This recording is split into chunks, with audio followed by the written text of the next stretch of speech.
এই যে convex lens, এটা যে কনভার্জ হচ্ছিল আফটার রিফ্র্যাকশন, রিফ্র্যাক্টেড রে কি হচ্ছে কনভার্জ হচ্ছে, এটার বদলে যদি আমি কনকেভ বসাই, কনকেভ লেন্স, এটা ডাইভার্জ হয়ে যাচ্ছে, এটা এখান থেকে ডাইভার্জ হয়ে যাচ্ছে, এই যে ডাইভার্জ হচ্ছে।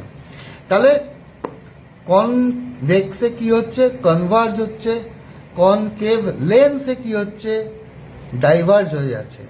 এইবার কনকেভ লেন্সে ডাইভার্জ হচ্ছে, এইবার আমি যদি কনকেভ লেন্সের ক্ষেত্রে ডাইভার্জ হয়ে যাচ্ছে, কিন্তু এটা কনকেভ মিররের ক্ষেত্রে এটা কি হচ্ছে, এটা কনভার্জ হচ্ছে, এগুলো এসে মিলে যাচ্ছে, একটা জায়গায় এসে মিলে যাচ্ছে। এখানে আরো দূরে গেলে আমরা মেলাতে পারবো, এটা মোটামুটি মিলে যাচ্ছে। তাহলে এখানে কি হচ্ছে, এখানে ও এইখানে যে পয়েন্টটা তৈরি করছে, এটা আমাদের এই পয়েন্টটা হবে কি হবে, যেদিকে রিফ্লেক্টিং সারফেস আছে সেই দিকে আছে, পেছনের দিকে হচ্ছে না। তাহলে এটাকে আমরা ইমেজটা কি হবে, রিয়েল ইমেজ হবে, এখানে এই হলে রিয়েল ইমেজ হবে।